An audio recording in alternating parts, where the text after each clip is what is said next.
أعوذ بالله من الشيطان الرجيم بسم الله الرحمن الرحيم السلام عليكم ورحمة الله وبركاته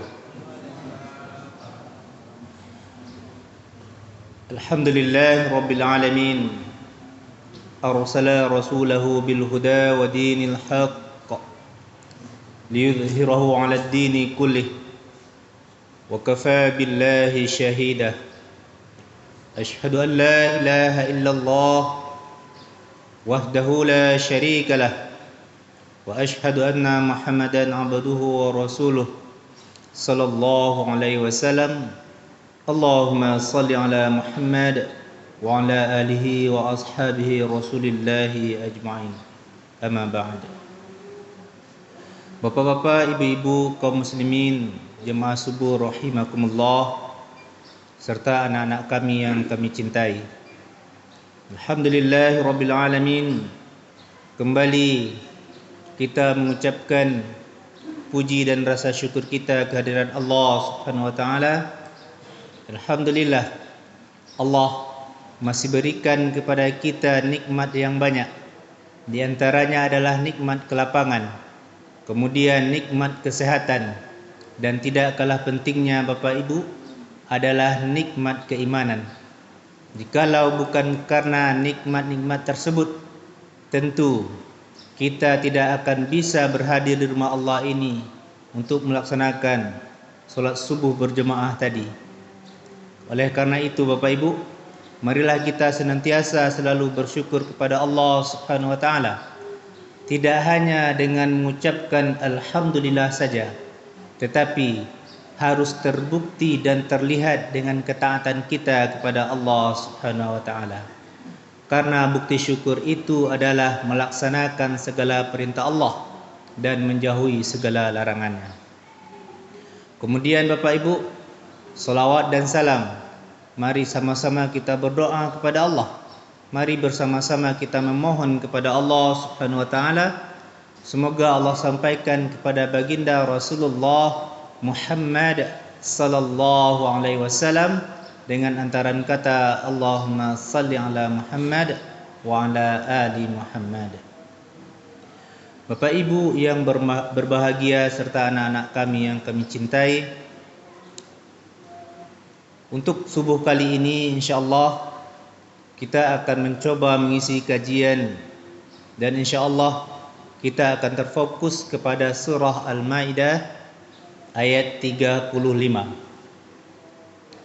Allah katakan bahwa semua manusia Bapak Ibu yang merasa dirinya manusia, kata Allah, maka mereka pada dasarnya adalah merugi. Semua manusia pasti merugi. Dan Allah sendiri telah bersumpah di dalam kalamnya. Apa kata Allah di dalam surah Wal-'Asr? Al-'Asr wal-'asr innal insana lafi khusr. Allah bersumpah demi masa, kata Allah, innal insana lafi khusr.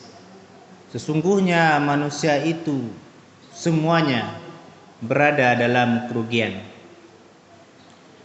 Karena Allah tahu kita seorang hamba, kita seorang manusia tidak ingin menjadi orang yang merugi, maka Allah tunjukkan di dalam surah Al-Maidah, jika engkau hendak menjadi orang beruntung, kata Allah di dalam surah Al-Maidah, hendaklah engkau memenuhi 4 kriteria ini. Dan insyaallah jika di dalam dirimu, kata Allah, ada 4 kriteria ini, insyaallah engkau akan termasuk kepada orang-orang yang beruntung. Nah, Bapak Ibu kaum muslimin yang dirahmati Allah, surat Al-Maidah ayat 35 ini insyaallah akan kita bahas dalam waktu yang sesingkat-singkatnya, dan insyaallah kita uraikan dengan sepadat-padatnya. Apa kata Allah di dalam surah Al-Maidah ayat 35 ini Bapak Ibu? Allah berfirman dalam kalamnya, A'udzu billahi minasyaitonir rajim. Bismillahirrahmanirrahim.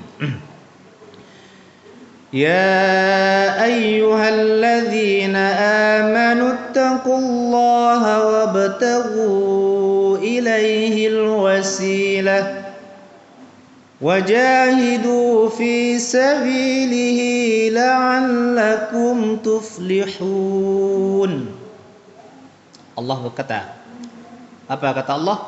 Wahai orang-orang yang beriman, bertakwalah kepada Allah dan carilah wasilah atau carilah jalan untuk mendekatkan dirimu kepada Allah, dan berjihadlah engkau di jalannya agar kamu menjadi orang yang beruntung. Nah, Bapak Ibu kaum muslimin yang dirahmati Allah, setidaknya di dalam surah Al-Maidah ini ada 4 kategori jika seseorang itu ingin menjadi orang yang beruntung. Pertama, kata Allah, hendaklah di dalam dirimu ada iman yang kuat. Makanya Allah panggil di sini yang pertama, ya ayyuhalladzina aman. Allah gunakan ya nida, ya panggilan. Nah, Bapak Ibu, apa pentingnya iman ini? Sehingga Allah katakan di akhir kalamnya, la'allakum tuflihun, agar kamu menjadi orang yang beruntung. Yang harus diingat Bapak Ibu, beruntung itu tidak di dunia. Orang yang paling beruntung itu ialah dia merasakan kebahagiaan di akhirat. Nah, jikalau ada orang yang beranggapan di dalam pikirannya mengatakan bahwa orang yang beruntung itu adalah orang yang hidup mewah, orang yang memiliki harta yang banyak, orang yang memiliki rumah yang bagus, orang yang memiliki kendaraan yang banyak, itu keliru. Karena apa gunanya harta banyak, mobil banyak, dan semuanya apa yang diharapkan, apa yang diinginkan kita dapatkan di dunia, jikalau di akhirat kita kembali ke tempat yang hina, yaitu neraka? Bukankah keberuntungan itu, bukankah kebahagiaan itu jika seseorang masuk ke dalam surga nantinya di akhirat? Maka untuk menjadi orang yang beruntung, kata Allah, hendaklah ada iman di dalam dirinya. Makanya Rasulullah SAW mengatakan, sebesar biji zarah pun iman yang berada di dalam dada seseorang, di dalam diri seseorang, dia pasti akan masuk ke dalam surga, meskipun dia harus dibakar dulu di dalam api neraka. Nah, terkait iman ini Bapak Ibu, tidak cukup dengan mengiktikadkan di dalam hati, tidak cukup meyakini di dalam hati, dan tidak cukup mengucapkan dengan lisan bahwa saya beriman. Tidak. Tetapi iman itu harus terlihat, harus terimplementasikan, harus diaplikasikan dalam kehidupan oleh anggota badan.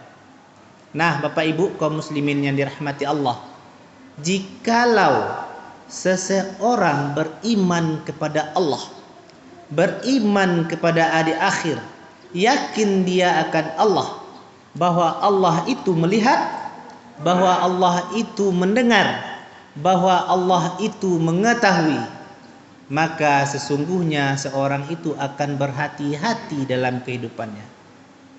Mungkinkah dia yang mengatakan dirinya beriman kepada Allah akan melakukan perbuatan yang sangat dimurkai Allah? Tentu tidak.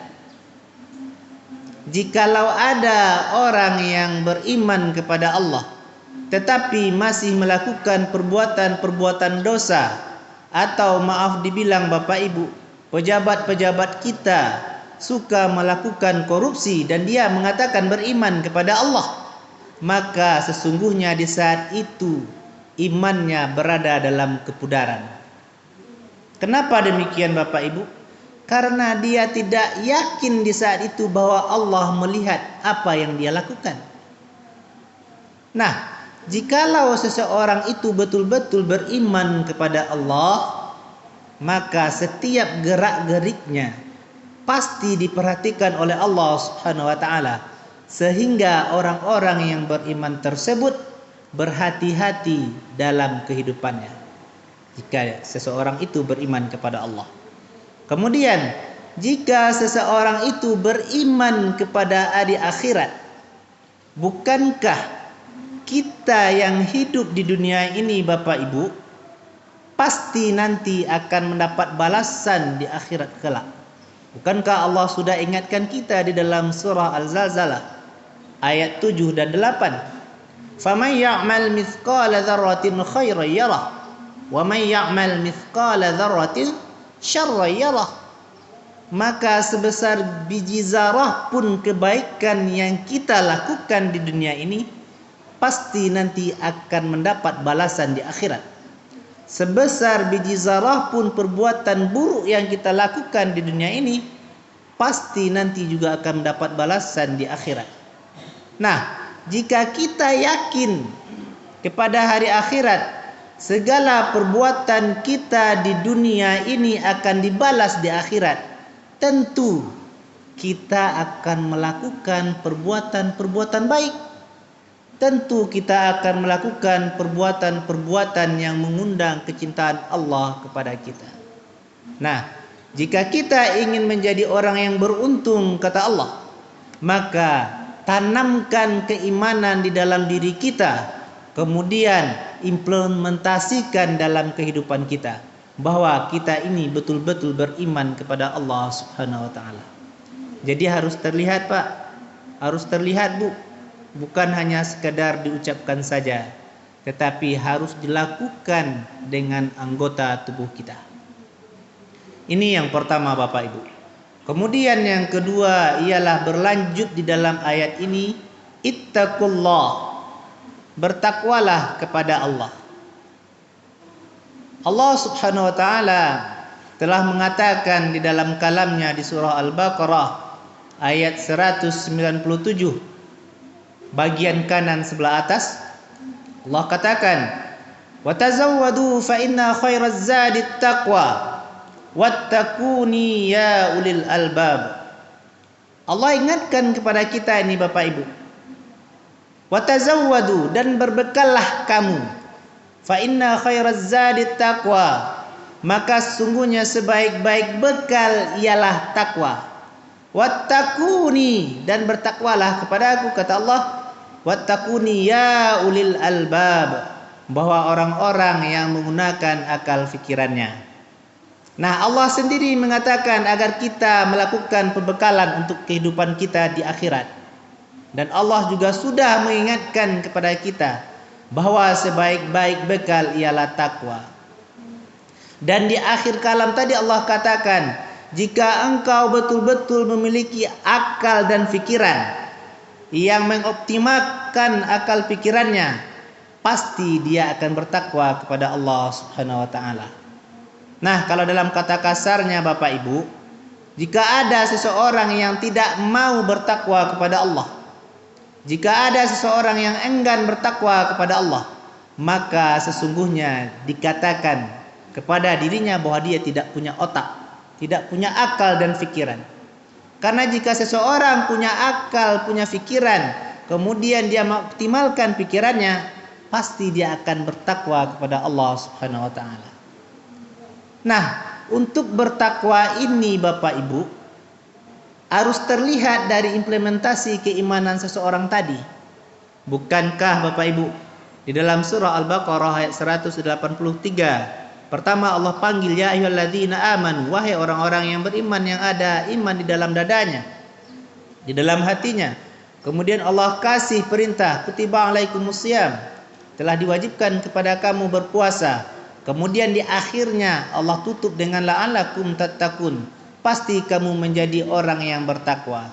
Maka orang-orang yang beriman, ketika dia melakukan apa yang diperintahkan oleh Allah Subhanahu wa taala dengan sebaik-baiknya, maka pasti dia akan menjadi orang yang bertakwa. Maka menurut para ulama sebahagian, takwa itu memiliki arti melaksanakan segala perintah Allah dan menjauhi segala larang-larangannya. Bahkan sebagian lagi juga mengatakan artinya berhati-hati dalam kehidupan. Maksudnya adalah berhati-hati dari segala perbuatan yang mengundang murkanya Allah. Sehingga orang-orang yang bertakwa, setiap dia hendak melakukan sesuatu, maka dia akan berfikir terlebih dahulu, ini salah atau tidak, ini mengundang murka Allah atau tidak. Nah, inilah bekal yang kedua, atau inilah orang yang beruntung yang kedua. Yang pertama, dia beriman kepada Allah. Kemudian yang kedua, dia bertakwa kepada Allah Subhanahu wa taala. Kemudian yang ketiga, Bapak Ibu, apa kata Allah dalam ayat ini? Wabtaghu ilaihil wasilah. Kata Allah, dan carilah jalan atau wasilah untuk mendekatkan diri kepadanya. Nah, Bapak Ibu, menurut As-Sa'di di dalam tafsirnya, wasilah ini atau mencari jalan untuk mendekatkan diri kepada Allah itu adalah dengan amal-amal soleh. Nah, jika Bapak Ibu melakukan suatu kebaikan-kebaikan di dalam kehidupan, maka sesungguhnya di saat itu kita sudah berada di jalan untuk mendekatkan diri kita kepada Allah Subhanahu wa taala. Bukankah puasa itu termasuk amal soleh? Maka di saat kita berpuasa, sesungguhnya kita sudah mencari jalan untuk mendekatkan diri kita kepada Allah Subhanahu wa taala. Bukankah puasa itu bisa membentengi kita dari perbuatan yang mengantar kita ke dalam api neraka? Rasulullah sallallahu alaihi wasallam bersabda yang diriwayatkan oleh Ibnu Majah, "As-siyamu junnatun minan nar." Siam itu adalah, puasa itu adalah perisai bagi orang-orang yang beriman dari api neraka. Maka ketika kita sudah melakukan puasa, Bapak Ibu, sudah melakukan amal baik puasa, maka puasa itu adalah jalan untuk mendekatkan diri kita kepada Allah Subhanahu wa taala. Dan bukankah Bapak Ibu, salat itu adalah amal soleh kita? Maka ketika kita melakukan salat yang wajib, apalagi ditambah dengan yang sunnah, maka itu adalah jalan kita untuk mendekatkan diri kepada Allah Subhanahu wa taala. Bukankah Allah sudah berfirman di dalam surat Thaha, "Aqimis salata lidzikri." Dirikanlah salat untuk mengingatku, kata Allah. Nah, ketika kita salat, kita sedang ingat kepada Allah. Bukankah di saat kita salat itu dan ingat kepada Allah, di saat itu kita sudah mulai mendekatkan diri kita kepada Allah Subhanahu wa taala. Jangankan ketika kita salat, Bapak Ibu, ketika hendak kita berwuduk saja, di saat itu kita sudah mulai berjalan untuk mendekatkan diri kita kepada Allah Subhanahu wa taala. Nah, oleh karena itu Bapak Ibu, menurut As-Sa'di di dalam tafsirnya, maka lakukanlah setiap amalan-amalan soleh itu dengan keimanan. Di saat engkau melakukan amal soleh itu dengan keimanan, maka di saat itu engkau sudah menuju kepada Allah. Di saat itu engkau sudah mulai mendekatkan dirimu kepada Allah Subhanahu wa taala. Nah, ini yang ketiga Bapak Ibu. Mendekatkan diri kepada Allah dengan cara melakukan amal-amalan soleh, maka kita sudah termasuk kepada orang yang beruntung. Kemudian yang terakhir Bapak Ibu, kata Allah, wajahidu fi sabilih, dan orang-orang yang berjihad di jalannya. Menurut Buya Hamka di dalam tafsirnya, jihad itu adalah puncak keimanan seseorang. Maka jika seseorang sudah berada di puncak imannya, maka dia akan berjihad membela agamanya.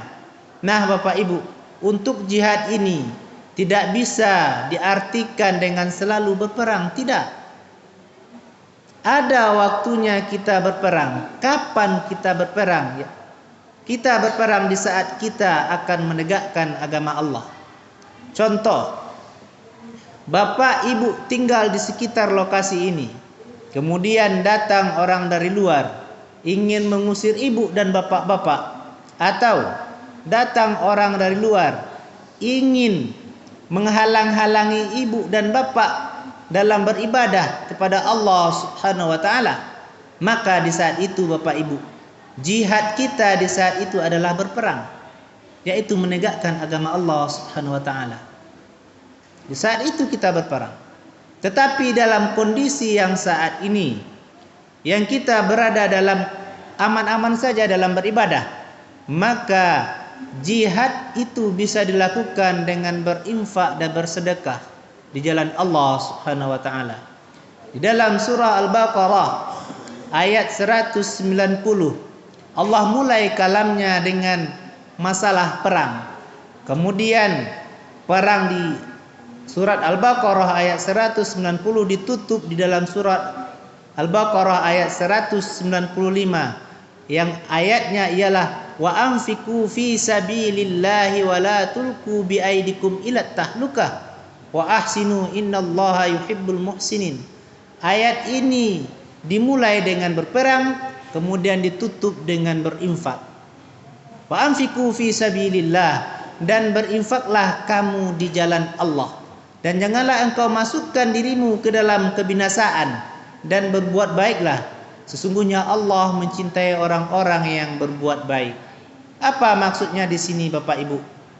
Ilmu sosialnya adalah kita harus memperhatikan orang-orang di sekitar kita. Jika seseorang itu miskin, jika seseorang itu miskin atau fakir yang membutuhkan bantuan dari kita, maka di saat itu kita berjihad dengan harta kita, membantu saudara kita yang fakir dan miskin tadi Bapak Ibu. Sesungguhnya fakir dan miskin itu, kata Rasulullah SAW, dia dekat kepada kekufuran, dekat kepada kekafiran. Kenapa demikian? Karena dia memperhatikan orang lain makan 3 kali sehari, kebutuhan terpenuhi, sementara orang yang miskin tidak. Takut atau khawatir kita, mana tahu dalam pikirannya Allah tidak adil kepadaku. Maka sesungguhnya Bapak Ibu, orang-orang kafir itu mengincar bukan orang-orang yang kaya, tidak. Dia lebih mengincar kepada orang-orang fakir dan miskin. Dia akan membantu orang fakir dan miskin, sehingga orang fakir dan miskin tadi bisa tertarik hatinya untuk berpindah kepada agama, ke agama Kristen maksudnya. Nah, kita yang memiliki harta kekayaan, hendaklah hal itu yang kita perhatikan. Itu adalah jihad kita, menjaga keimanan saudara-saudara kita yang miskin. Itu adalah jihad kita. Maka Bapak Ibu yang memiliki harta, yang memiliki kelebihan harta, maka hendaklah berinfak, bantulah saudara-saudara kita yang sangat membutuhkan. Kemudian jihad yang ketiga artinya Bapak Ibu adalah amal ma'ruf nahi mungkar. Dan ini lebih kepada penguasa-penguasa kita atau pemimpin-pemimpin kita. Karena sesungguhnya untuk menegakkan amal ma'ruf nahi mungkar lebih cocok kepada para pemimpin kita. Kenapa demikian? Untuk menyuruh seseorang kepada kebaikan. Contoh, anak-anak kita disuruh melakukan pesantren Ramadan di bulan Ramadan. Cukup melalui himbauan atau tanda tangan pemerintah. Tidak perlu bersorak-sorak di atas mimbar. Anak-anak kita ikut pesantren Ramadan. Nah, kalau untuk mencegah kemungkaran, jika pemimpin-pemimpin kita mau melakukan dengan hal yang sama, maka kemungkaran-kemungkaran yang ada di negeri ini bisa dengan sekejap dihilangkan Bapak Ibu. Nah, oleh karena itu Bapak Ibu, kita yang bukan penguasa, maka jihad kita cukup dengan melakukan infak, cukup membantu saudara-saudara kita yang tidak mampu dalam kehidupannya. Nah, mungkin inilah kajian kita pada subuh kali ini Bapak Ibu. Kalau kita ingin menjadi orang-orang yang beruntung, kata Allah, maka yang pertama, hendaklah kita beriman kepada Allah. Jaga keimanan kita kepada Allah dengan sebetul-betul iman. Karena iman itu bisa bertambah dan bisa berkurang. Dan hendaklah kita selalu meningkatkan keimanan kita kepada Allah. Jangan sampai iman kita meredup apalagi berkurang. Kemudian yang kedua, hendaklah keimanan kita itu bisa menjadikan kita menjadi orang-orang yang bertakwa. Kemudian yang ketiga, hendaklah kita mencari wasilah atau jalan untuk mendekatkan diri kita kepada Allah dengan melakukan amal soleh dalam kehidupan kita. Kemudian yang terakhir, hendaklah kita berjihad di jalan Allah, menegakkan agama Allah, berinfak di jalan Allah, kemudian mencegah kepada kemungkaran, menyeru kepada kebaikan. Nah, inilah yang dapat saya sampaikan Bapak Ibu. Terlebih dan terkurang saya mohon maaf. Wabillahi taufik wa hidayah. Wassalamualaikum warahmatullahi wabarakatuh.